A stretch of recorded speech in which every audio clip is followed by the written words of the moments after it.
Hello students, welcome to Kannada I S academy. ಇವತ್ತು vision I S ಮ್ಯಾಗ್ಝಿನ್ನ August 2023 ಟಾಪಿಕ್ಗಳನ್ನ ನಾವು ನೋಡ್ತಾ ಹೋಗ್ತಾ ಇದ್ದೀವಿ. ಓಕೆ, ಇವತ್ತು ನಾವು ಸ್ಟಾರ್ಟ್ ಮಾಡ್ತಾ ಇರೋದು ಇಂಟರ್ನ್ಯಾಷನಲ್ ರಿಲೇಷನ್ಸನ್ನು.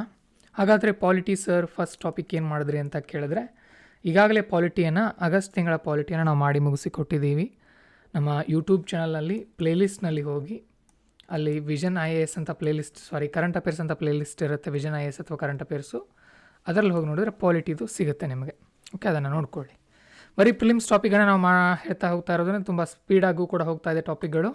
ಓಕೆ, ನಾವು UPSC 2024 ಪ್ರಿಲಿಮ್ಸ್ಗೆ ಏನೇನು ಬೇಕಾಗುತ್ತೋ ಅದೆಲ್ಲ ಟಾಪಿಕ್ಗಳನ್ನ ಕವರ್ ಮಾಡಿಕೊಡುವಂಥ ಪ್ರಯತ್ನವನ್ನು ಮಾಡ್ತೀವಿ. ಖಂಡಿತವಾಗಲೂ ಕೂಡ ಇದರಲ್ಲಿ ನಿಮಗೆ ಹಲವಾರು ಅಂಶಗಳು ಅನುಕೂಲ ಆಗುತ್ತೆ.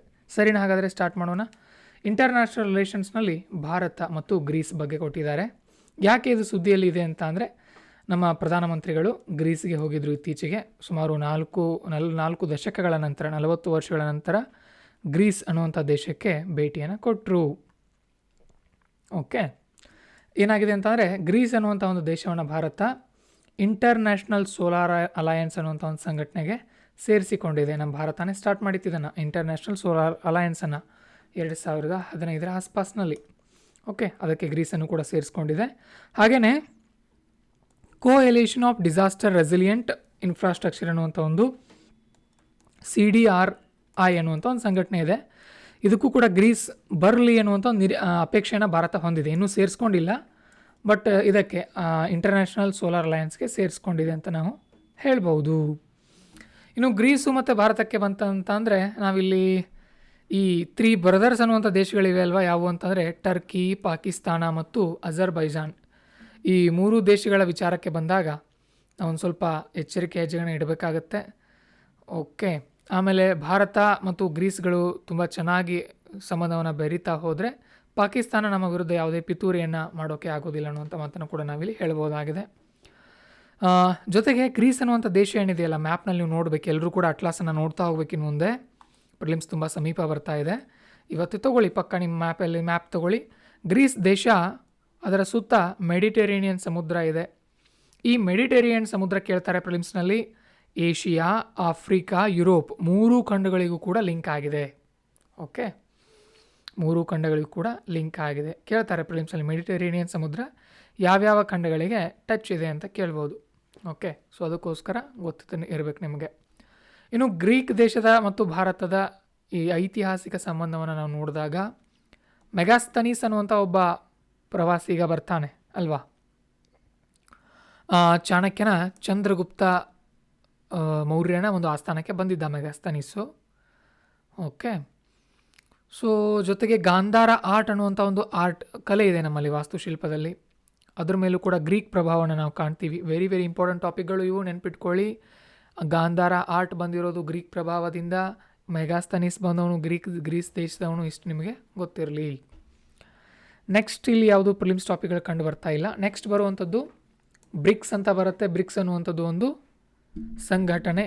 ಇಲ್ಲಿ ಹಲವಾರು ದೇಶಗಳಿವೆ: Brazil, Russia, India, China, south Africa. So 5 ದೇಶಗಳು ಈ ಸಂಘಟನೆಯಲ್ಲಿ ಕಂಡು ಬರುತ್ತೆ. ಇತ್ತೀಚೆಗೆ 2019 ನಂತರ ಫಸ್ಟ್ ಇನ್ ಪರ್ಸನ್ ಮೀಟಿಂಗ್ ನಡೆದಿತ್ತು. ಫಸ್ಟ್ ಇನ್ ಪರ್ಸನ್ ಅಂದರೆ ವ್ಯಕ್ತಿಗತವಾಗಿ ಹಾಜರಾಗಿದ್ದರು ಎಲ್ಲ ದೇಶದ ಮುಖ್ಯಸ್ಥರು. ಯಾಕೆ ಸರ್ ಹೀಗೆ ಹೇಳ್ತಾ ಇದ್ದೀರಿ ಅಂದರೆ, 2020 ಕೊರೋನಾ ಬಂದಿತ್ತಲ್ವಾ, 20, 21, 22 ಸಭೆ ನಡೆದಿದ್ರು ಕೂಡ ಯಾರೂ ಹಾಜರಾಗಿರಲಿಲ್ಲ. ಅದಕ್ಕೆ ಆನ್ಲೈನಲ್ಲಿ ವರ್ಚುವಲ್ ಮೀಟಿಂಗನ್ನು ಮಾತ್ರ ಮಾಡಿದರು. ಓಕೆ, ಸೊ ಹಾಗೆಯೇ ಎಲ್ಲಿ ನಡೀತು ಈ ಮೀಟಿಂಗ್ ಅಂತ ಅಂದರೆ ಜೋಹಾನ್ಸ್ಬರ್ಗ್ನಲ್ಲಿ. ಅದನ್ನೆಲ್ಲ ಕೇಳಲ್ಲ UPSCನವರು. ಓಕೆ, ಏನು ಕೇಳ್ತಾರೆ ಈಗ ನಾನು ಹೇಳ್ತೀನಿ ನೋಡಿ, ನೋಡ್ತಾ ಹೋಗಿ. ಇಲ್ಲಿ ಬ್ರಿಕ್ಸ್ ಆ್ಯಂಡ್ ಸೌತ್ ಆಫ್ರಿಕಾ ಅನ್ನುವಂಥ ಒಂದು ಹೆಸರನ್ನು ಕೊಡಲಾಗಿತ್ತು ಈ ಸಭೆಗೆ. ಸೌತ್ ಆಫ್ರಿಕಾದಲ್ಲಿ ನಡೆದಿದ್ದರಿಂದ ಆಫ್ರಿಕಾ ಯೂನಿಯನ್ ಅನ್ನುವಂಥ ಒಂದು ಸಂಘಟನೆ ಇದೆ, ಅದರ 55 ದೇಶಗಳನ್ನು ಕೂಡ ಸೇರಿಸ್ಕೊಂಡು ಮೀಟಿಂಗನ್ನು ಮಾಡಲಾಗಿತ್ತು ಇಲ್ಲಿ. ಅಷ್ಟು ಗೊತ್ತಿರಲಿ. ಜೊತೆಗೆ ಏಷಿಯಾದ ಒಂದು 20 ದೇಶಗಳ ಲೀಡರ್ಗಳಿಗೆ ಕರೆಯಲಾಗಿತ್ತು. ಸೌತ್ ಅಮೇರಿಕಾದ ದೇಶಗಳಿಗೆ ಬಾ ಅಂತ ಹೇಳಲಾಗಿತ್ತು. ಸ್ಮಾಲ್ ಐಲ್ಯಾಂಡ್ ದೇಶಗಳಿಗೂ ಕೂಡ ಬನ್ನಿ ಸಭೆಗೆ ಹಾಜರಾಗಿ ಅಂತ ಹೇಳಲಾಗಿತ್ತು. ಅಂದರೆ ಇದರ ಅರ್ಥದಲ್ಲಿ ಗ್ಲೋಬಲ್ ಸೌತ್ ಅಂದರೆ ಏನು ನಮ್ಮ ಜಗತ್ತಿನ ಮ್ಯಾಪ್ನಲ್ಲಿ ದಕ್ಷಿಣ ಭಾಗದಲ್ಲಿ ಯಾರ್ಯಾರಿದ್ದಾರೋ ಅವರೆಲ್ಲರನ್ನೂ ಕೂಡ ಕರೆದು ಈ ಸಭೆಯಲ್ಲಿ ಒಂದು ರೀತಿ ಕಾಳಜಿನ ವಹಿಸೋಕೆ ದಕ್ಷಿಣ ಜಗತ್ತಿಂದು ಅಂತ ಇಲ್ಲಿ ಹೇಳಲಾಗಿತ್ತು. ಓಕೆ, ನೆಕ್ಸ್ಟ್ ಬ್ರಿಕ್ಸ್ ಅನ್ನುವಂಥ ಸಂಘಟನೆ ಬಗ್ಗೆ ನಾವು ತಿಳ್ಕೊಳ್ಳೋದಾದರೆ, ಇದು ಸುಮಾರು 2000 ಇಸ್ವಿಯ ಆಸುಪಾಸದಲ್ಲಿ, ಅಂದರೆ 21ನೇ ಶತಮಾನದಲ್ಲಿ ಆರಂಭ ಆಗಿರುವಂಥ ಒಂದು ಸಂಘಟನೆ ಆಗಿದೆ ಬ್ರಿಕ್ಸ್ ಅನ್ನೋದು. ಯಾರ್ಯಾರು ಈ ಗ್ರೂಪ್ನಲ್ಲಿ ಇದ್ದರು ಮೊದಲು ಅಂತ ಅಂದರೆ ಇವರೇ, ಜಗತ್ತಿನ ಅತ್ಯಂತ ವೇಗವಾಗಿ ಬೆಳೀತಾ ಇರುವಂಥ ದೇಶಗಳಿದ್ದು. G7 ಹೊರತುಪಡಿಸಿ G7ನಲ್ಲಿ ಯಾವ್ಯಾವ ದೇಶಗಳು ಇಲ್ಲ ಅವು ಬ್ರಿಕ್ಸ್ನಲ್ಲಿ ಇದ್ವು. Okay, BRICS countries started their dialogue in 2006, ಅಂದರೆ 2006ರಲ್ಲಿ ಸ್ಟಾರ್ಟ್ ಆಯಿತು. ಬ್ರಿಕ್ ಅಂತ ಸ್ಟಾರ್ಟ್ ಆಯಿತು ಮೊದಲು, BRIC ಅಂತ. ಇರಲಿಲ್ಲ, ಅಂದರೆ ಸೌತ್ ಆಫ್ರಿಕಾ ಮೊದಲು ಇರಲಿಲ್ಲ. 2010ರಲ್ಲಿ ಸೌತ್ ಆಫ್ರಿಕಾ ಬಂದು ಸೇರಿಕೊಳ್ತು, ಆವಾಗ ಅದು ಬ್ರಿಕ್ಸ್ ಆಯಿತು. Okay, Brazil, Russia, India, China, south Africa ಅದರಲ್ಲಿ ಕಂಡುಬರುತ್ತೆ. ಜಗತ್ತಿನ ಒಂದು 41% ಇದೇ ದೇಶಗಳಲ್ಲಿ ಜನ ಕಂಡು ಬರ್ತಾರೆ. GDPಯಲ್ಲಿ 24% ಇದೆ ಇದರ ಪಾಲು ಬ್ರಿಕ್ಸ್ದು. ಗ್ಲೋಬಲ್ ಟ್ರೇಡ್ ವ್ಯಾಪಾರದಲ್ಲಿ 16% ಕಂಡು ಬರುತ್ತೆ. ಓಕೆ, ಹಾಗಾದರೆ ಬ್ರಿಕ್ಸ್ ಸಂಸ್ಥೆಯಿಂದ ಅಥವಾ ಈ ಒಂದು ಸಂಘಟನೆಯಿಂದ ಯಾವ್ಯಾವ ಬ್ಯಾಂಕ್ಗಳಾಗಿರಲಿ ಸಂಸ್ಥೆಗಳಾಗಲಿ ಇವೆ ಅಂತ ನೋಡಿದಾಗ NDB ಅಂತ ಬರುತ್ತೆ, ನ್ಯೂ ಡೆವಲಪ್ಮೆಂಟ್ ಬ್ಯಾಂಕ್ ಅಂತ. 2014ರಲ್ಲಿ ಅದನ್ನು ಆರಂಭ ಮಾಡಲಾಗಿದೆ. ಓಕೆ, ಕಾಂಟಿಜೆನ್ಸಿ ರಿಸರ್ವ್ ಅರೇಂಜ್ಮೆಂಟ್ ಅಂತ ಬರುತ್ತೆ. ಇದೇನಂತ ಅಂದರೆ short term liquidity support to the members. ಅಂದರೆ ಈಗ ಬ್ರಿಕ್ಸ್ ದೇಶಗಳಲ್ಲಿ, ಬ್ರಿಕ್ಸ್ ಸಂಘಟನೆಯಲ್ಲಿ ದೇಶಗಳು ಇರ್ತಾರೆ ಗೊತ್ತಾ. ಸೊ ಆ ದೇಶಗಳು ಯಾವುದೋ ಒಂದು ದೇಶಕ್ಕೆ ತೊಂದರೆ ಆಗಿದೆ ಅಂದ್ಕೊಳ್ಳೋಣ, ಅವರಿಗೆ ಸಾಲವನ್ನು ಕೊಡಲಾಗುತ್ತೆ ಬ್ರಿಕ್ಸ್ ವತಿಯಿಂದ. ಅದರ ಹೆಸರೇನು? Contingency reserve arrangement. Very important, ಪ್ರಿಲಿಮ್ಸಲ್ಲಿ ಕೇಳ್ತಾರೆ. ಓಕೆ, ಏನು ಕೇಳ್ತಾರೆ ಅಂದರೆ, contingency reserve arrangement is recently seen in news. It is related to, ಕೆಳಗಡೆ ಬರೀತಾರೆ, BRICS, G7, IMF, world bank ಅಂತ ಕೇಳ್ತಾರೆ. ಸೊ ನೀವೇನು ಹೇಳಬೇಕು? ಬ್ರಿಕ್ಸ್ ಅಂತ ಹೇಳಬೇಕು. ಇದನ್ನು ಕೇಳಿದ್ದಾರೆ. ಇದೇ ರೀತಿಯ ಒಂದು ಇಂಟರ್ನ್ಯಾಷನಲ್ ಮಾನಿಟರಿ ಫಂಡ್ ಇದೆಯಲ್ಲ, IMFದು, ಕೇಳಿದ್ರು 2022ರಲ್ಲಿ ಡೈರೆಕ್ಟಾಗಿ ಬಂದಿದ್ದು ಪ್ರಶ್ನೆ. Okay, so next BRICS members agree to induct new 6 members. ನೋಡಿ, ಮತ್ತು ಇದು ಒಂದು ಟಾಪಿಕ್ ಪ್ರಿಲಿಮ್ಸ್ದು. ಏನಂತ ಅಂದರೆ, ಬ್ರಿಕ್ಸ್ ಇಲ್ಲಿವರೆಗೂ ಕೇವಲ 5 ಜನ ಸದಸ್ಯರನ್ನ ಹೊಂದಿತ್ತು. ಬಟ್ ಈಗ Argentina, Egypt, Ethiopia, Iran, Saudi Arabia, UAE ಮತ್ತೆ 6 ದೇಶಗಳು ಸೇರಿಕೊಂಡು 5 + 6 ಅಂದರೆ 11 ಸದಸ್ಯರ ಸಂಘಟನೆ ಆಗೋದಿನ್ನು ಮುಂದೆ ಬ್ರಿಕ್ಸ್. ಯಾರ್ಯಾರು ಸೇರ್ತಾ ಇದ್ದಾರೆ ನೋಡಿ, Argentina, Egypt, Ethiopia, Iran, Saudi Arabia, UAE. Okay, ಇಷ್ಟು ಗೊತ್ತಿರಲಿ, ನೆನ್ಪಿಟ್ಕೊಳ್ಳಿ. ನೋಡೋಣ ಹೇಗೆ ನೆನ್ಪಿಡ್ತೀರಿ, ಟ್ರೈ ಮಾಡಬೇಕು. ಈಸಿ ಇದೆ ಹೆಸರು ನೋಡಿ, ಅರ್ಜೆಂಟೀನಾ, ಈಜಿಪ್ಟ್. ಕಲ್ಪನೆ ಮಾಡ್ಕೊಳ್ಬೇಕು ನಿಮ್ಮ ತಲೆಯಲ್ಲಿ ಅವೆಲ್ಲೆಲ್ಲಿ ಕಂಡು ಬರುತ್ತೆ ಆ ದೇಶಗಳು. Argentina, Egypt, Ethiopia, Iran, Saudi Arabia ಮತ್ತು UAE ಇಷ್ಟು ದೇಶಗಳನ್ನ ಬ್ರಿಕ್ಸ್ಗೆ ಸೇರಿಸ್ಕೊಳ್ಳಾಗ್ತಾ ಇದೆ. ಮತ್ತು ಇಲ್ಲಿ ಎಲ್ಲವೂ ಕೂಡ ಇದು ಮೇನ್ಸ್ ಟಾಪಿಕ್ ಆಗುತ್ತೆ, ಅದು ಬೇಡ ನಮಗೆ. ನೆಕ್ಸ್ಟ್ ಇಲ್ಲಿ ಬರೋದು ನಮಗೆ Malabar not just an exercise. Malabar exercise ಅಂತ ಬರುತ್ತೆ. ಏನು ಎಕ್ಸರ್ಸೈಸ್ ಅಂದರೆ, ಈಗ ಆರ್ಮಿ, ಮಿಲಿಟ್ರಿ, ನೇವಿ ಇವೆಲ್ಲ ಇರುತ್ತಲ್ಲ, ಇವರೆಲ್ಲ ಪ್ರಾಕ್ಟೀಸ್ ಮಾಡ್ತಾ ಇರ್ತಾರೆ, ಖಾಲಿ ಇರಲ್ಲ. ಸೊ ಅವ್ರು ಪ್ರಾಕ್ಟೀಸ್ ಮಾಡ್ತಾ ಇರಬೇಕಾದ್ರೆ ಬೇರೆ ಬೇರೆ ದೇಶಗಳೊಂದಿಗೆ ಪ್ರಾಕ್ಟೀಸ್ ಮಾಡ್ತಾ ಇರ್ತಾರೆ. ಅಂಥದ್ದ ಒಂದು ಎಕ್ಸರ್ಸೈಸ್ ಅಂತ ಅಂದರೆ ಅದು ಮಲಬಾರ್ ಎಕ್ಸರ್ಸೈಸ್ ಅಂತ ನಾವು ಹೇಳ್ಬೋದು. ಸೊ ನೋಡೋಣ ಏನಿದೆ ಅದರ ಬಗ್ಗೆ ಇತಿಹಾಸ ಕೇಳ್ಬೋದು ಪ್ರಿಲಿಮ್ಸಲ್ಲಿ. ತುಂಬ ಇಂಪಾರ್ಟೆಂಟ್ ಇದೆ ಇದೊಂದು, ತುಂಬ ದೊಡ್ಡದು. ಮತ್ತು ಇದು ಕ್ವಾಡ್ ಅನ್ನೋಂಥ ಒಂದು ಸಂಘಟನೆ ಬರುತ್ತೆ, ಕ್ವಾಡ್ ಅಡಿಯಲ್ಲಿ ಬರುತ್ತೆ. ಹೇಳ್ತೀನಿ ನಾನೀಗ. ನೋಡಿ, ಜಪಾನ್, ಇಂಡಿಯಾ, ಯುನೈಟೆಡ್ ಸ್ಟೇಟ್ಸ್ ಮತ್ತು ಆಸ್ಟ್ರೇಲಿಯಾ 4 ದೇಶಗಳು. ಇವು 4 ದೇಶಗಳನ್ನ ಸೇರಿಸಿ ಕ್ವಾಡ್ ಅಂತ ಕರೀತಾರೆ. ಕ್ವಾಡ್ ಅಂದರೆ 4 ಜನರ ಒಂದು ತಂಡ ಅಂತ ನಾವು ಹೇಳ್ಬೋದು. ಕ್ವಾಡ್ರಿಲ್ಯಾಟ್ರಲ್ ಅಂತ ಬರುತ್ತಲ್ಲ, ಆ ರೀತಿ. ಓಕೆ, ಇವ್ರು ಏನು ಮಾಡ್ತಾರೆ, ಮಲಬಾರ್ ನಾವಲ್ ಎಕ್ಸರ್ಸೈಸ್ ಅಂದರೆ ನೇವಿ ನೌಕಾ ಎಕ್ಸರ್ಸೈಸನ್ನು ಮಾಡ್ತಾರೆ ಇವರು. ಎಲ್ಲಿ ಮಾಡಿದ್ದಾರೆ ಇತ್ತೀಚೆಗೆ ಅಂದರೆ ಸಿಡ್ನಿಯಲ್ಲಿ ಬರುತ್ತೆ. ಇದು ಆಸ್ಟ್ರೇಲಿಯಾದಲ್ಲಿ. ಪೆಸಿಫಿಕ್ ಓಷಿಯನ್ ಬರುತ್ತೆ ಅಲ್ಲಿ. ಫಸ್ಟ್ ಟೈಮ್ ನೋಡಿ, ಪೆಸಿಫಿಕ್ ಓಷಿಯನ್ದಲ್ಲಿ ಫಸ್ಟ್ ಟೈಮ್ ಮಾಡಿದ್ದಾರೆ ಮಲಬಾರ್ ಎಕ್ಸರ್ಸೈಸ್ಗಳನ್ನು. ಮೊದಲು ಅದು ಇಂಡಿಯನ್ ಓಷಿಯನ್ನಲ್ಲಿ ನಡೀತಾ ಇತ್ತು, ಹಿಂದೂ ಮಹಾಸಾಗರದಲ್ಲಿ. ಈ ಸಾರಿ ಅದು ಪೆಸಿಫಿಕ್ ಓಷಿಯನಲ್ಲಿ ನಡೆದಿದೆ ಅಂತ ಇಲ್ಲಿ ಹೇಳ್ತಾ ಇದ್ದಾರೆ. ನೆಕ್ಸ್ಟ್ ಕ್ವಾಡ್ ಬಗ್ಗೆ ತಿಳ್ಕೊಳ್ಳೋದಾದ್ರೆ ನೋಡಿ, ಇದು ಮಲಬಾರ್ ನಾವಲ್ ಎಕ್ಸರ್ಸೈಸ್ ಅಂತ 1992ರಲ್ಲಿ ಆರಂಭ ಆಯಿತು, ಬೈಲ್ಯಾಟ್ರಲ್ ಎಕ್ಸರ್ಸೈಸ್ ಆಗಿ. ಬೈಲ್ಯಾಟ್ರಲ್ ಅಂದ್ರೆ ಏನು? ದ್ವಿಪಕ್ಷೀಯ, 2 ದೇಶಗಳು, ಭಾರತ ಮತ್ತು ಇವರು ಅಮೆರಿಕದವ್ರು ಸೇರಿ ಇದನ್ನು ಪ್ರಾಕ್ಟೀಸ್ ಮಾಡ್ತಾಯಿದ್ರು. ಆಮೇಲೆ 2007ರಲ್ಲಿ ಆಸ್ಟ್ರೇಲಿಯಾ, ಜಪಾನ್, ಸಿಂಗಾಪುರ್ಗಳು ಕೂಡ ಸೇರಿಕೊಂಡು ಇದಕ್ಕೆ ಒಂದು 15 ವರ್ಷಗಳ ನಂತರ. ಆಮೇಲೆ ಇಂದ same year US, Japan, Australia, India Quad 1 ಅಂತ ಸ್ಟಾರ್ಟ್ ಮಾಡಿದರು. ಯಾರು? ಭಾರತ, ಅಮೇರಿಕಾ, ಜಪಾನ್, ಆಸ್ಟ್ರೇಲಿಯಾದವ್ರು ಸೇರಿಕೊಂಡು ಕ್ವಾಡ್ 1 ಅನ್ನುವಂಥ ಒಂದು ಸಂಘಟನೆ ಅನ್ನುವಂಥ ಒಂದು, ಅದೇನು ಅಧಿಕೃತವಾದ ಸಂಘಟನೆ ಏನಿಲ್ಲ, ಅದು ಆ ರೀತಿ ಕ್ವಾಡ್ರಿಲ್ಯಾಟ್ರಲ್ ಸಂಘಟನೆ ಅನ್ನೋವಂಥದ್ದು ಒಂದನ್ನು ಸ್ಟಾರ್ಟ್ ಮಾಡಿದ್ರು. ಬಟ್ 2008ರಲ್ಲಿ ಪಾಪ ಚೀನಾಗೇನೋ ಸಮಸ್ಯೆ ಆಯಿತು, ಅವರು ಪ್ರತಿಭಟನೆ ಮಾಡಿದ್ರು. ಹೇಳಿದ್ರು ಅವರು ಆಸ್ಟ್ರೇಲಿಯಾದವರಿಗೆ ಮತ್ತು ಜಪಾನ್ದವರಿಗೆ, ನೀವು ಹಿಂದೆ ಸರಿಬೇಕು, ಈ ರೀತಿಯೆಲ್ಲ ನೀವು ಸಂಘಟನೆ ಮಾಡಿಕೊಂಡ್ರೆ ಹೇಗೆ, ನಮಗೆ ತೊಂದರೆ ಮಾಡ್ತೀರಿ ನೀವು ಅಂತ. ಸೊ ಹಾಗಾಗಿ ಜಪಾನ್ ಹಿಂದೆ ಸರಿತು, ಆಸ್ಟ್ರೇಲಿಯಾ ಕೂಡ ಹಿಂದೆ ಸರಿತು. ಬಟ್ 2015ರಲ್ಲಿ ಸುಮಾರು ಒಂದು 7 ವರ್ಷಗಳ ನಂತರ ಜಪಾನ್ ಮತ್ತೆ ಬಂದು ಪರ್ಮನೆಂಟ್ ಮೆಂಬರ್ ಆಯಿತು ಮಲಬಾರ್ ಎಕ್ಸರ್ಸೈಸ್ಗೆ. 2020ರಲ್ಲಿ ಆಸ್ಟ್ರೇಲಿಯಾ ಕೂಡ ಮತ್ತೆ ವಾಪಸ್ ಬಂತು. ಸೊ ಕ್ವಾಡ್ 2 ಅಂತ ಸ್ಟಾರ್ಟ್ ಆಯ್ತು ಮತ್ತೆ ಈಗ ಕ್ವಾಡ್ 2.0 ಅಂತ. ಅರ್ಥ ಆಯ್ತಾ ಇದು? ಸೊ ಇಷ್ಟು ನಿಮಗೆ ಗೊತ್ತಿರಲಿ. ಕ್ವಾಡ್ ಅಂದರೆ ಇಲ್ಲಿ ಆಸ್ಟ್ರೇಲಿಯಾ, ಇಂಡಿಯಾ, ಜಪಾನ್ ಮತ್ತು ಅಮೇರಿಕ ದೇಶಗಳು ಕಂಡುಬರುತ್ತೆ. ಜಗತ್ತಿನ 4 ಪ್ರಬಲ ದೇಶಗಳಿವು. ಓಕೆ, ಎಲ್ಲದರಲ್ಲೂ ಕೂಡ ಮುಂದಿವೆ ಇವು ಕೂಡ. ಸರಿ, ಇನ್ನು one belt one road initiative ಅಂತ ಬರುತ್ತೆ. ಇದು ಚೀನಾದವ್ರದ್ದು. ಚೀನಾದವ್ರು ಏನು ಮಾಡ್ತಾ ಇದ್ದಾರೆ? ರಸ್ತೆ ಮಾರ್ಗವನ್ನು ಮಾಡ್ತಾ ಇದ್ದಾರೆ. ನೀವು ಇದರ ಬಗ್ಗೆ ಜಾಸ್ತಿ ಮಾಹಿತಿಯನ್ನು ಯೂಟ್ಯೂಬ್ನಲ್ಲಿ ನೋಡಿ. ಇದರ ಬಗ್ಗೆನೇ ಲೇಖನ ಏನಾದರೂ ಇದರೊಳಗಡೆ ಬಂದರೆ ನಾನು ಎಕ್ಸ್ಪ್ಲೇನ್ ಮಾಡ್ತೀನಿ. ಸರಿ, ನೆಕ್ಸ್ಟ್ ಗ್ಲೋಬಲ್ ವ್ಯಾಲ್ಯೂ ಚೈನ್ಸ್ ಅಂತ ಬರುತ್ತೆ. ಏನಿಲ್ಲ, ಇದು ಪ್ರಿಲಿಮ್ಸ್ ಟಾಪಿಕ್ ಏನಾಗಲ್ಲ. ಗ್ಲೋಬಲ್ ವ್ಯಾಲ್ಯೂ ಚೈನ್ ಅಂದರೆ ಇಷ್ಟೇ, ಮತ್ತೇನಿಲ್ಲ. ಈಗ 2 ದೇಶಗಳ ನಡುವೆ ವ್ಯಾಪಾರ ನಡೆಯುತ್ತಲ್ಲ, ಸೊ ಇದು ದ್ವಿಪಕ್ಷೀಯ ಆಯ್ತಪ್ಪ. ಈಗ ಇಡೀ ಒಂದು 5-6 ದೇಶಗಳಿರ್ತಾವಲ್ವ, ಆಗ ಒಬ್ಬರು ಒಂದು ತಯಾರು ಮಾಡಿದ್ರೆ ಮತ್ತೊಬ್ಬರು ಮತ್ತೊಂದನ್ನು, ಇನ್ನೊಬ್ಬರು ಮತ್ತೊಂದನ್ನು, ಮತ್ತೊಬ್ಬರು ಮಗದೊಂದನ್ನು, ಈ ರೀತಿ ತಯಾರು ಮಾಡ್ತಾರೆ. ಸೊ ಅದನ್ನು ಗ್ಲೋಬಲ್ ವ್ಯಾಲ್ಯೂ ಚೈನ್ ಅಂತ ಇಲ್ಲಿ ಕರೆದಿದ್ದಾರೆ. ಇಷ್ಟೇ, ಮತ್ತೇನಿಲ್ಲ. ಸರಿ, ಇಷ್ಟಾಯಿತು. ಇನ್ನು ನೆಕ್ಸ್ಟ್ ನ್ಯೂಸ್ ಇನ್ ಶಾರ್ಟ್ನಲ್ಲಿ ಇಂಟರ್ನ್ಯಾಷನಲ್ ರಿಲೇಷನ್ಸ್ನಲ್ಲಿ ಇದ್ಯಾವುದು ಕೂಡ ನನಗೆ ಪ್ರಿಲಿಮ್ಸ್ ಟಾಪಿಕ್ ಅನಿಸಿಲ್ಲ. ನೆಕ್ಸ್ಟ್ ಪನಾಮಾ ಕೆನಲ್ ಅಂತ ಬರುತ್ತೆ. ಪನಾಮಾ ಕಾಲುವೆ ಅಂತ ನಾವು ಕನ್ನಡದಲ್ಲಿ ಕರಿತೀವಿ. ಓಕೆ, ಇದು ವೆರಿ ನೋಡಿ ಯಾವ ರೀತಿ ಓದಬೇಕು ಅಂದರೆ ನೀವು UPSC ಓದುವಾಗ ಪ್ರತಿಯೊಂದು ಪದನೂ ಕೂಡ ಕಣ್ಣಿಡ್ಬೇಕು ನಿಮ್ಮದು. ಇಲ್ಲಿ ನೋಡಿ, Panama canal is constructed water way. ನೋಡಿ, ಕನ್ಸ್ಟ್ರಕ್ಟೆಡ್, ಅದು ನೈಸರ್ಗಿಕವಾಗಿ ಆಗಿಲ್ಲ. ಓಕೆ, ಅದನ್ನೇನು ಮಾಡಲಾಗಿದೆ? ಕಟ್ಟಲಾಗಿದೆ.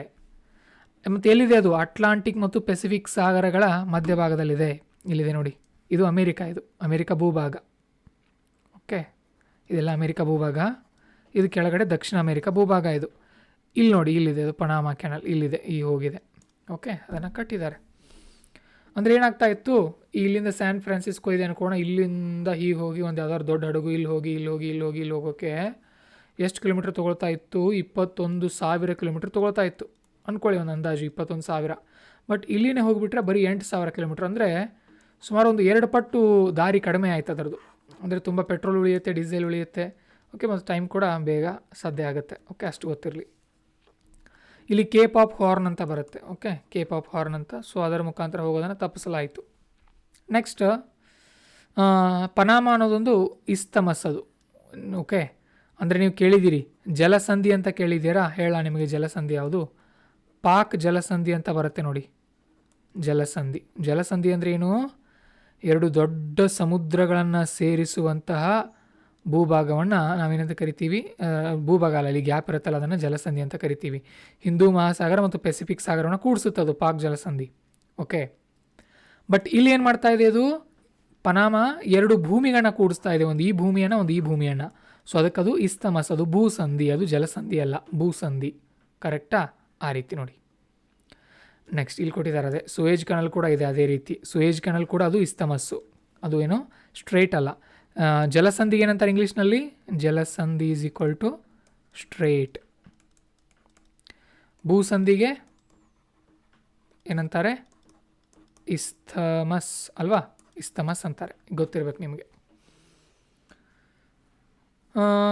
ನೆಕ್ಸ್ಟ್ ಹಾಗೆ ನೋಡೋದಾದರೆ ಸ್ಟ್ರೇಟ್ ಆಫ್ ಗಿಬ್ರಾಲ್ಟರ್ ಅಂತ ಒಂದು ಬರುತ್ತೆ. ಎಲ್ಲಿ ಬರುತ್ತೆ ಇದು? ಮೆಡಿಟರೇನಿಯನ್ ಸಮುದ್ರ ಮತ್ತು ಅಟ್ಲಾಂಟಿಕ್ ಸಮುದ್ರವನ್ನು ಕೂಡಿಸುತ್ತೆ. ಸ್ಟ್ರೇಟ್ ಆಫ್ ಗಿಬ್ರಾಲ್ಟರ್ ಅಂತ ಓದ್ಕೊಳ್ಳಿ, ಎಲ್ಲಿದೆ ನೋಡಿ, ಮ್ಯಾಪ್ನಲ್ಲಿ ಚೆಕ್ ಮಾಡಿ, ಅದನ್ನು ಪ್ರಿಲಿಮ್ಸ್ಗೆ ಕೇಳ್ತಾರೆ. ನೆಕ್ಸ್ಟ್ ಸುಲೀನಾ ಚಾನಲ್ ಅಂತ ಕೊಟ್ಟಿದ್ದಾರೆ. ಇದು ಸುಲೀನಾ ಚಾನಲ್ ಅನ್ನುವಂಥದ್ದು ಡಿಸ್ಟ್ರಿಬ್ಯೂಟರಿ ಆಫ್ ದಾನುಬೆ ರಿವರ್. ದಾನುಬೆ ಅನ್ನುವಂಥ ಒಂದು ನದಿಯ ಡಿಸ್ಟ್ರಿಬ್ಯೂಟರಿ ಆಗಿದೆ, ಒಂದು ಉಪನದಿಯಾಗಿದೆ. Connects major Ukrainian ports. Ukraine ದೇಶದಲ್ಲಿ ಕಂಡು ಬರುತ್ತೆ ಇದು. ಓಕೆ,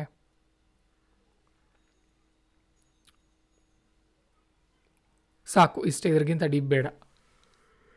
ದಾನುಬೆ ರಿವರ್ ಉಕ್ರೇನಲ್ಲಿ ಕಂಡು ಬರುತ್ತೆ, ದಾನುಬೆ ರಿವರು. ಓಕೆ, ಅದು ಸುಲೀನಾ ಚಾನಲ್ಗೆ ಅಲ್ಲಿ ಏನು ಸುಲೀನಾ ಚಾನಲು ದಾನುಬೆ ನದಿಗೆ ಇದೆ, ಸಾಕಷ್ಟು, ಮತ್ತೇನು ಬೇಡ. Next spirit of camp David ಅಂತ ಬರುತ್ತೆ. ಸ್ಪಿರಿಟ್ ಆಫ್ ಕ್ಯಾಂಪ್ ಡೇವಿಡ್ ಅಂತ ಅಂದರೆ ಏನು ಅಂತ ಪ್ರಿಲಿಮ್ಸಲ್ಲಿ ಕೇಳ್ತಾರೆ. ರೀಸೆಂಟ್ಲಿ ಸೀನಿ ನ್ಯೂಸ್ ಅಂತ ಹೇಳಿ ಏನೂ ಇಲ್ಲ. The leaders of United States, Japan, south Korea issued a joint statement titled spirit of camp David ಅಂತ ಹೇಳಿ. ಅಂದರೆ ಚೀನಾ ಏನು ಸರ್ವಾಧಿಕಾರತ್ವ ಕಡೆ ಹೋಗ್ತಾ ಇದೆಯಲ್ಲ, ಅದನ್ನು ತಡೆಯೋಕೆ ಅಮೇರಿಕಾ, ಜಪಾನ್, ಸೌತ್ ಕೊರಿಯಾ ದೇಶಗಳು ಸೇರಿಕೊಂಡು ಒಂದು ಒಗ್ಗಟ್ಟಿನ ಮಂತ್ರವನ್ನು ಜಪಿಸಿವೆ ಅಂತ ಹೇಳ್ಬೋದು, ಮತ್ತೇನಿಲ್ಲ. ನೆಕ್ಸ್ಟು ಆಯಿತು, ಮತ್ತೆ ಯಾವುದಿಲ್ಲ ಟಾಪಿಕ್ ಪ್ರಿಲಿಮ್ಸ್ ರಿಲೇಟೆಡು. ಇದಕ್ಕೆ ಹೋಗ್ತೀವಿ ನಾವು ಈಗ. ನೋಡಿ, IR ಮುಗೀತು. 2ನೇ ಟಾಪಿಕ್ ಇರುತ್ತೆ, ಅದು ವಿಷನ್ IAS ಮ್ಯಾಗ್ಝಿನಲ್ಲಿ. ಥರ್ಡ್ ಟಾಪಿಕ್ ಎಕನಾಮಿ ಇರುತ್ತೆ. ಫೋರ್ತ್ ಟಾಪಿಕ್ಕು ಸೆಕ್ಯೂರಿಟಿ ಹೇಳ್ತಾ ಇದ್ದೀನಿ ಈಗ. ಫಿಫ್ತು ಎನ್ವಿರಾನ್ಮೆಂಟ್ ಇರುತ್ತೆ. ಓಕೆ, ಎಕನಾಮಿನ ಕೊನೆಗೆ ಹೇಳ್ತೀನಿ. ಈಗ ಸೆಕ್ಯೂರಿಟಿ ಮತ್ತು ಎನ್ವಿರಾನ್ಮೆಂಟ್ ಅರ್ಥ ನೋಡೋಣ. ಹಾಗಾದರೆ ಸೆಕ್ಯೂರಿಟಿ ನೀವು ಹೀಗೆ ಬರೀಬೇಕು. ಅಲ್ಲಿ ಅದೇನು ಟಾಪಿಕ್ ಇರುತ್ತಲ್ಲ ಅದ್ರ ಪಕ್ಕದಲ್ಲಿ ಈ ರೀತಿ ಹೆಡ್ಡಿಂಗ್ ಬರೆದಿರಬೇಕು. ಆಗಸ್ಟು 2023 ಇಸ್ವಿದು ತಿಂಗಳು. ಯಾಕೆ ಅಂದರೆ ನೀವು ಮುಂದಿನ ವರ್ಷ ತೊಗೊಂಡು ಕೊಡ್ತೀರಲ್ಲ ರಿವಿಷನ್ ಮಾಡೋಕೆ, ಯಾವಾಗ ಏಪ್ರಿಲಲ್ಲಿ, ಆಗ ಕನ್ಫ್ಯೂಸ್ ಆಗಬಾರ್ದು. ಈ ಸೆಕ್ಯೂರಿಟಿ ಯಾವ ತಿಂಗಳದು ಅಂತ ಗೊತ್ತಾಗಬೇಕಲ್ವ. ಆಗ ಏನು ಮಾಡೋದು, ಎಲ್ಲ ಸಬ್ಜೆಕ್ಟ್ ವೈಸ್ ಬೇರೆ ಬೇರೆ ಮಾಡ್ಕೊಳ್ಳೋದು, ಅದನ್ನು ಆಗ ಅನುಕೂಲ ಆಗುತ್ತೆ. ನೆಕ್ಸ್ಟ್ ಮಿನಿಸ್ಟ್ರಿ ಆಫ್ ಏನಿದು defence research and development organisation, DRDO ಅನ್ನುವಂಥ ಸಂಸ್ಥೆ ಬಗ್ಗೆ ಕೊಟ್ಟಿದ್ದಾರೆ. ಈ ಒಂದು ಸಂಸ್ಥೆ ತುಂಬ ಘನತೆ ಹೊಂದಿರುವಂಥ ಸಂಸ್ಥೆ. ನಮ್ಮ ದೇಶದಲ್ಲಿ ಇಸ್ರೋ ಹೇಗೆ ವಿಜ್ಞಾನ ಕ್ಷೇತ್ರದಲ್ಲಿ ಕೆಲಸ ಮಾಡುತ್ತೋ, ಈ ನಮ್ಮ ಸೈನ್ಯಕ್ಕೆ ಶಸ್ತ್ರಾಸ್ತ್ರಗಳನ್ನ ಕೊಡೋದರಲ್ಲಿ DRDO ತುಂಬ ಚೆನ್ನಾಗಿ ಕೆಲಸ ಮಾಡುತ್ತೆ. ಇತ್ತೀಚೆಗೆ ಪ್ರೊಫೆಸರ್ ಕೆ ವಿಜಯರಾಘವನ್ ಅನ್ನುವಂಥ ಒಬ್ಬ ತಜ್ಞರ ಕಡೆ ಮಿನಿಸ್ಟ್ರಿ ಆಫ್ ಡಿಫೆನ್ಸ್ನವ್ರು ಏನು ಮಾಡಿದರು, ಒಂದು ಸಮಿತಿಯನ್ನು ರಚನೆ ಮಾಡಿ DRDO ಬಗ್ಗೆ ಇನ್ನಷ್ಟು ಇಂಪ್ರೂವ್ಮೆಂಟ್ ಮಾಡೋಕ್ಕೆ ಏನಾದರೂ ಸಲಹೆಗಳಿದ್ರೆ ನಮಗೆ ಕೊಡಿ ಅಂತ ಕೇಳಿದರು. ಓಕೆ, ಸೊ ಅದೇನೇನು ಕೊಟ್ಟಿದ್ದಾರೆ ನಾವು ಚೆಕ್ ಮಾಡೋಣ. DRDO, defence research and development organisation. Defence research and development organisation, ರಕ್ಷಣಾ ಸಂಶೋಧನೆ ಮತ್ತು ಅಭಿವೃದ್ಧಿ ಸಂಘಟನೆ ಅಂತ ನಾವು ಕರಿಬೋದು ಇದನ್ನು. ಓಕೆ, ಇಲ್ಲಿ ಇದೊಂದು ಮಿನಿಸ್ಟ್ರಿ ಆಫ್ ಡಿಫೆನ್ಸ್ ಇದೆಯಲ್ಲ, ಸಚಿವಾಲಯ, ರಕ್ಷಣಾ ಸಚಿವಾಲಯದರ ರಿಸರ್ಚ್ ಆ್ಯಂಡ್ ಡೆವಲಪ್ಮೆಂಟ್ ವಿಂಗ್ ಆಗಿದೆ, ಅಂಗವಾಗಿದೆ. Empower the nation with state of art indigenous defence technology and system. Okay, ದೇಶೀಯ ತಂತ್ರಜ್ಞಾನವನ್ನು ಬೆಳೆಸೋಕೆ ಮತ್ತು ಉಳಿಸೋಕೆ ಇದು ಸಹಾಯ ಮಾಡುತ್ತೆ ಬಹಳಷ್ಟು.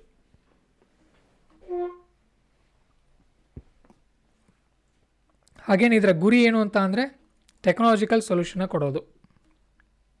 ಆಧುನಿಕ ಶಸ್ತ್ರಾಸ್ತ್ರಗಳನ್ನು ಕೂಡ ಭಾರತೀಯ ಸೈನಿಕರಿಗೆ ಅನುಕೂಲ ಮಾಡಿಕೊಡೋದು. ಅಷ್ಟು ಸಾಕು, ಅಲ್ಲಿ ಏನು ಮತ್ತೇನು ಇಂಪಾರ್ಟೆಂಟ್ ಇಲ್ಲ. Next central armed police forces ಅಂತ ಬರುತ್ತೆ, CAPF ಅಂತ ಹೇಳಿ. ಇದರಲ್ಲಿ ಬರುವಂಥ ಟಾಪಿಕ್ಗಳು very important topic. 7 CAPF forces ಬರುತ್ತೆ. ಓಕೆ, 7 CAPF ಫೋರ್ಸು, ಅದರಲ್ಲಿ ಅವೆಲ್ಲವೂ ಕೂಡ ಪೊಲೀಸ್ ಫೋರ್ಸ್ಗಳಲ್ಲಿ, ಅಂದರೆ ಇದರಲ್ಲಿ ಬರುತ್ತೆ, ಗೃಹ ಸಚಿವಾಲಯದ ಅಡಿಯಲ್ಲಿ. ಓಕೆ, ಡಿಫೆನ್ಸ್ನಲ್ಲಿ ಬರಲ್ಲ. ಇದು ವೆರಿ ಇಂಪಾರ್ಟೆಂಟ್ ಟಾಪಿಕ್ಕು, ಪ್ರಿಲಿಮ್ಸಲ್ಲಿ ಕೇಳ್ಬೋದು ನಿಮ್ಮಣ್ಣ. ಹಾಗಾದರೆ ಅವು 7 ಯಾವುದು ಸರ್ ಅಂತ ಅಂದರೆ ಇಲ್ಲಿ ಕೊಟ್ಟಿದ್ದಾರೆ, ನಿಮಗೆಲ್ಲ ಹೇಳ್ತೀನಿ, ನೆನಪಿಟ್ಟುಕೊಳ್ಳಿ, ಪ್ರಿಲಿಮ್ಸಲ್ಲಿ ಕೇಳ್ಬೋದು.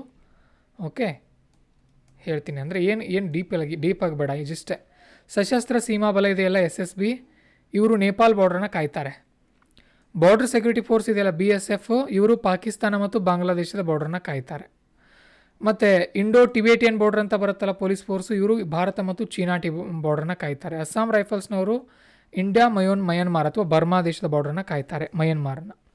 ನೆಕ್ಸ್ಟ್ CRPF ಅಂತ ಬರುತ್ತಲ್ಲ, ಅದು ಇವರು ಏನು ಮಾಡ್ತಾರೆ, maintain rule and law public. ಭಾರತದಲ್ಲಿ ದೇಶದ ಒಳಗಡೆ ಏನಾದರೂ ಸಮಸ್ಯೆಗಳಾದಾಗ ಇವರು ಹೆಲ್ಪ್ ಮಾಡ್ತಾರೆ.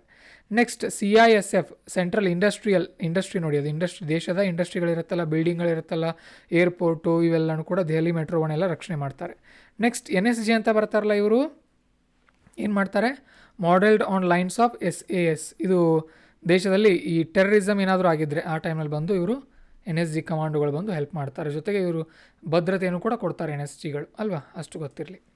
ನೆಕ್ಸ್ಟ್ ಇಂಟರ್ ಸರ್ವಿಸ್ ಆರ್ಗನೈಸೇಷನ್ ಅಂತ ಬರುತ್ತೆ, ಕಮಾಂಡ್ ಕಂಟ್ರೋಲ್ ಡಿಸಿಪ್ಲಿನ್ ಬಿಲ್ ಅಂತ ಹೇಳಿ. ಸೊ ಇದೇನು ನಮಗೆ ರಿಲೇಟೆಡ್ ಟು ಇದಿದೆ, ಆರ್ಮಿ ಇದೆ, ಸೊ ಹಾಗಾಗಿ ನಮಗದು ಬೇಡ. ನೆಕ್ಸ್ಟ್ ನ್ಯೂಸ್ ಇನ್ ಶಾರ್ಟ್ಸ್ ಅಂತ ಬರುತ್ತೆ ಸೆಕ್ಯೂರಿಟಿನಲ್ಲಿ. ಸಂಚಾರ ಸಾಥಿ ಪೋರ್ಟಲ್ ಅಂತ ಬರುತ್ತೆ, ಮೊಬೈಲ್ ಸಬ್ಸ್ಕ್ರೈಬರ್ಗಳು ಮೊಬೈಲ್ ಏನಾದರೂ ಕಳುವಾದರೆ ಇದರ ಮುಖಾಂತರ ಅವರು ಮೊಬೈಲ್ಗಳನ್ನ ರಕ್ಷಣೆ ಮಾಡ್ಕೊಳ್ಬೋದು. Next acoustic side channel attacks ಅಂತ ಬರುತ್ತೆ, ಪ್ರಿಲಿಮ್ಸ್ನಲ್ಲಿ ಕೇಳ್ತಾರೆ. ಏನಂತ ಅಂದರೆ acoustic side channel attacks are recently seen in news, what are these ಅಂತ ಕೇಳ್ತಾರೆ. ಇವೇನೂ ಇಲ್ಲ. ಈಗ ನೀವು ಮೊಬೈಲ್ನಲ್ಲಿ ಅಕೌಸ್ಟಿಕ್ ಅಂದರೆ ಗೊತ್ತಿರಬೇಕು, ಯಾವುದಕ್ಕೂ ಶಬ್ದಕ್ಕೆ ಸಂಬಂಧಪಟ್ಟದ್ದು ಶಬ್ದ. ಮೊಬೈಲು ಮತ್ತು ನಿಮ್ಮ ಕಂಪ್ಯೂಟರ್ನಲ್ಲಿ ನೀವು ಟೈಪ್ ಮಾಡ್ತಾ ಇರ್ತೀರಿ, ಪಾಸ್ವರ್ಡ್ ಹಾಕಿರ್ತೀರಿ, ಟೈಪ್ ಮಾಡ್ತಾ ಇರ್ತೀರಿ, ಅದು ಸೌಂಡ್ ಮಾಡುತ್ತೆ ಕೀಬೋರ್ಡು, ಅಲ್ವಾ, ಟೈಪ್ ಮಾಡುವಾಗ ನೀವೇನಾದರೂ ಟೈಪ್ ಮಾಡ್ತಾಯಿದ್ರೆ. ಸೊ ಅದನ್ನು ಅರ್ಥ ಮಾಡಿಕೊಂಡು ಆರ್ಟಿಫಿಷಿಯಲ್ ಇಂಟೆಲಿಜೆನ್ಸ್ ಬಳಸಿ ಅದು ಯಾವ ವರ್ಡನ್ನು, ಯಾವ ಅಕ್ಷರವನ್ನು ಟೈಪ್ ಮಾಡಿದ್ರು ಅಂತ ಹೇಳಿ ನಿಮ್ಮ ಪಾಸ್ವರ್ಡನ್ನು ಹ್ಯಾಕ್ ಮಾಡ್ತಾ ಇದ್ದಾರೆ. ಅದರ ಮುಖಾಂತರ ಅಕೌಸ್ಟಿಕ್ ಸೈಡ್ ಚಾನಲ್ ಅಟ್ಯಾಕ್ಸ್ ಅಂತ ಅದನ್ನು ಕರೀತಾ ಇದ್ದಾರೆ. ಇಷ್ಟು ನಿಮಗೆ ಗೊತ್ತಿರಲಿ. ಸರಿ, next spike in online site anti tank guided missile ಏನಾಗುತ್ತೆ ಇಲ್ಲ. Swathi weapon locating radar mounts Astra missile ಅಂತ ಬರುತ್ತೆ, ನೋಡೋಣ ಇದ್ರ ಬಗ್ಗೆ. ಇದು ಲೈಟ್ ಕಾಂಬ್ಯಾಟ್ ಏರ್ಕ್ರಾಫ್ಟ್ ತೇಜಸ್, ಇದು ಏನು ಯುದ್ಧ ಮಾಡೋಕ್ಕೆ ಬಳಸುವಂಥ ಒಂದು ಏರ್ಕ್ರಾಫ್ಟ್ ಆಗಿದೆ. ಬಿಯಾಂಡ್ ವಿಜುವಲ್ ರೇಂಜ್ ಗೇಜ್ ಏನು ಮಾಡುತ್ತೆ, ಮಿಸೈಲನ್ನು ಹಾರಿಸುತ್ತೆ. ಅಸ್ತ್ರ ಮಿಸೈಲ್ ಏನಿದೆಯಲ್ಲ, ಇದು ಮಿಸೈಲ್. ಇದು ಎಲ್ಲಿ ಬಳಸ್ತಾರೆ ಇದನ್ನು, ತೇಜಸ್ನಲ್ಲಿ ಬಳಸ್ತಾರೆ. ತೇಜಸ್ ಅನ್ನುವಂಥ ಒಂದು ಯುದ್ಧ ವಿಮಾನದಲ್ಲಿ. ಬಿಯಾಂಡ್ ವಿಜುವಲ್ ರೇಂಜ್ ಅಂದರೆ ನಮ್ಮ ಕಣ್ಣಿಗೆ ಕಾಣದಷ್ಟು ದೂರ, ಅಂದರೆ ಸುಮಾರು 80-100 ಕಿಲೋಮೀಟರ್ಗೆ ದೂರದಲ್ಲಿ ಹೋಗುತ್ತೆ ಇದು, ಸಾಕು. ನೆಕ್ಸ್ಟ್ 3D ಪ್ರಿಂಟೆಡ್ ಬಾಂಬ್ಸ್ ಅಂತ ಬರುತ್ತೆ. ಇದ್ರ ಬಗ್ಗೆ ಟಾಪಿಕ್ ಎಲ್ಲ ನೆನ್ಪಿಟ್ಕೊಳ್ಳಿಕ್ಕೆ ಹೋಗ್ಬೇಡಿ. ಕ್ಯಾಂಡಿ ಬಾಂಬ್ಸ್ ಅಂತ ನೆನ್ಪಿಟ್ಕೊಳ್ಳಿ. Candy bombs are recently seen in news. What are these? Okay, these are created by 3D ಮುಖಾಂತರ ಅದನ್ನು ರಚನೆ ಮಾಡ್ತಾ ಇದ್ದಾರೆ. 3Dಯಲ್ಲಿ 3D ಬಿಲ್ಡಿಂಗ್ ಕಟ್ಟೋದು, 3D ವಸ್ತುಗಳನ್ನ ತಯಾರು ಮಾಡ್ತಾ ಇದ್ದಾರೆ ಗೊತ್ತಾ, ಆ ರೀತಿ ಬಾಂಬ್ಗಳನ್ನು ಕೂಡ ತಯಾರು ಮಾಡ್ತಾ ಇದ್ದಾರೆ. ಕ್ಯಾಂಡಿ ಬಾಂಬ್ಸ್ ಅಂದರೆ 3D ಬಾಂಬ್ಗಳು, ಅಷ್ಟು ಗೊತ್ತಿರಲಿ. ಇನ್ನು ಮಿಲಿಟರಿ ಎಕ್ಸರ್ಸೈಸ್ಗಳ ಬಗ್ಗೆ ಕೊಟ್ಟಿದ್ದಾರೆ, UPSCನಲ್ಲಿ ಅದನ್ನು ಕೇಳಲ್ಲ. ನೆಕ್ಸ್ಟ್ ಹೋಗ್ತೀವಿ ಎನ್ವಿರಾನ್ಮೆಂಟ್ಗೆ, ಅದನ್ನು ನೋಡೋಣ ಈಗ. ಎನ್ವಿರಾನ್ಮೆಂಟ್ನಲ್ಲಿ ಬಂದರೆ ಇಲ್ಲಿ GBF global biodiversity framework fund, GBFF ಅಂತ ಬರುತ್ತೆ. ನೋಡೋಣ ಏನಿದೆ ಅಂತ ಹೇಳಿ. GBFF was recently ratified and launched at the 7th assembly of the global environment facility. Global environment facility ಅಂದರೆ ಏನು ಅಂತ ನಾವು ಎನ್ವಿರಾನ್ಮೆಂಟ್ ಹೇಳುವಾಗ ಹೇಳಿರ್ತೀವಿ. ಸೊ ಅದರ ಅಡಿಯಲ್ಲಿ GBFF ಅಂತ ಬರುತ್ತೆ. ಸೊ ನೋಡೋಣ ಏನಿದೆ ಇದು ಅಂತ.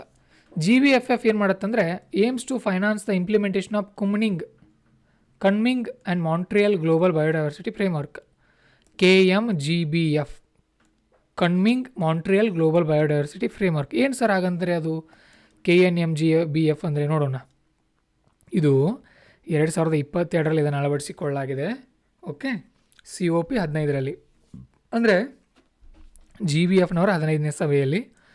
UN convention on biological diversity, ಯಾವುದು UNCBD ಅಂತ ಬರುತ್ತೆ. UNCBD convention on biological diversity ಅಂತ 1992ರಲ್ಲಿ ಆರಂಭ ಆಗಿತ್ತದು. ಸೊ ಅದರ ಅಡಿಯಲ್ಲಿ ಮೀಟಿಂಗ್ನಲ್ಲಿ ಇದನ್ನು ಸ್ಟಾರ್ಟ್ ಮಾಡಲಾಗಿದೆ. ಏನನ್ನ, global biodiversity framework, Kunming Montreal ಅಂತ ಹೇಳಿ ಬರುತ್ತೆ. ಸರಿನಾ? ಸೊ ಇಲ್ಲಿ it replaced Aichi biodiversity targets that expired in 2020. ಮೊದಲು ಐಚಿ ಬಯೋಡೈವರ್ಸಿಟಿ ಟಾರ್ಗೆಟ್ಸ್ ಅಂತ ಇತ್ತು, ಅದು ಈಗ ಮುಗೀತು ಅದರ IS ಅಥವಾ ಅದರ ಒಂದು ಲಿಮಿಟ್, ಅದರ ಒಂದು ಅವಧಿ. ಅದರ ಬದಲಾಗಿ ಈಗ KMGBF ಬಂದಿದೆ. ವೆರಿ ಇಂಪಾರ್ಟೆಂಟ್ ಟಾಪಿಕ್ಕು, ಪ್ರಿಲಿಮ್ಸಲ್ಲಿ ಕೇಳಬಹುದು. ಏನಂತ ಕೇಳ್ತಾರೆ, ಈ Kunming Montreal global biodiversity framework was recently seen in news.